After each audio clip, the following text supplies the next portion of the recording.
بدر کے میدان میں دونوں لشکر آمنے سامنے ہیں۔ غزوہ بدر کیسے ہوئی آئیں جانتے ہیں اس قسط میں۔ میں ہوں علی شیوانی، آپ دیکھ رہے ہیں غزوہ بدر کیسے ہوئی تھی کی آخری قسط۔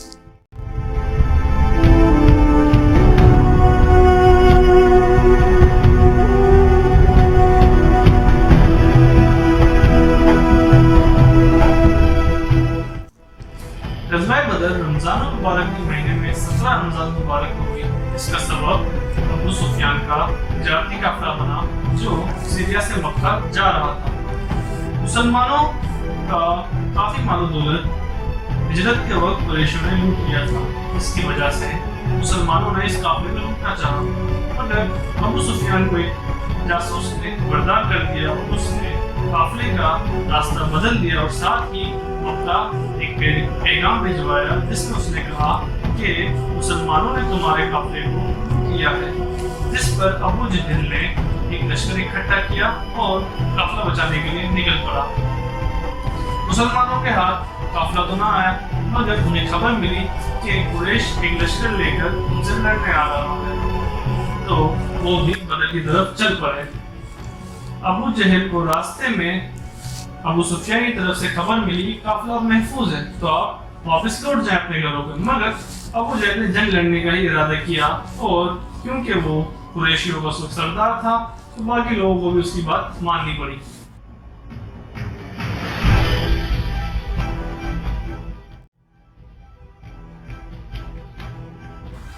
اب دونوں لشکر آمنے سامنے کھڑے تھے۔ قریشیوں کے لشکر میں لگ بھگ 950 سے 1000 پیدل فوجی جسے انفینٹری کہا جاتا ہے اور 100 گھوڑے اور 170 اونٹ شامل تھے، جبکہ اس کے مقابلے میں مسلمانوں کے پاس صرف 313 سے 350 پیدل فوجی، 2 گھوڑے اور 70 اونٹ تھے۔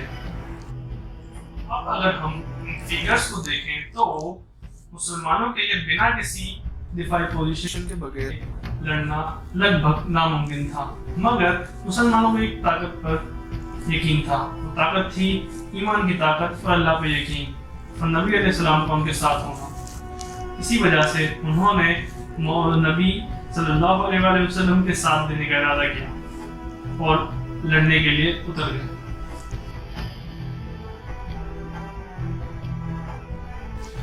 جنگ کی شروعات پرانی جنگی روایتوں سے ہوئی، جس میں عتبہ ابن ربیہ اپنے بیٹے ولید ابن عتبہ اور اپنے بھائی شیبہ ابن ربیہ کے ساتھ آگے بڑھ کر مسلمانوں کو مقابلے کی دعوت دی۔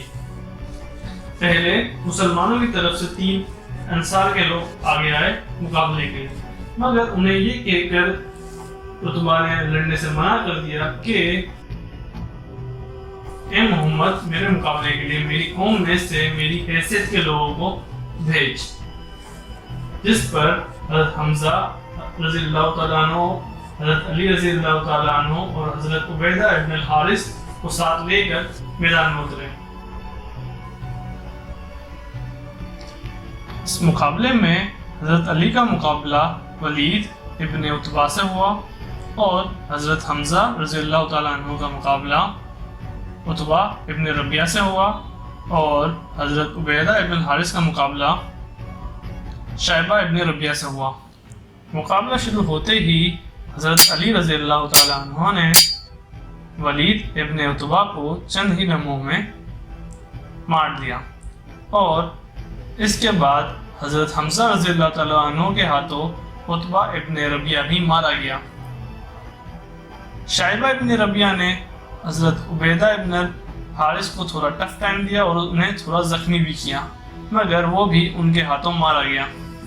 اس چھوٹے سے چیلنج میں مسلمانوں کو کافی بڑی کامیابی حاصل ہوئی، اس کے ساتھ ہی ان کے حوصلے بھی مزید بڑھ گئے اور قریش کے 3 لوگ مارے گئے، جبکہ مسلمانوں کے عبیدہ ابن الحارث زخمی ہوئے جو بعد میں شہید ہو گئے اور انہیں اسلام کا پہلا شہید بھی کہا جاتا ہے۔ اس مقابلے میں ناکامی کے بعد ابو جہل نے اپنے تیر انداز دستوں کو آگے کیا اور انہیں حملہ کرنے کا حکم دے دیا۔ جواب میں مسلمانوں نے بھی اپنے تیر انداز دستے آگے کر دیے۔ اب قریشی تیر اندازوں کو یہاں ایک مشکل ہو رہی تھی کہ انہیں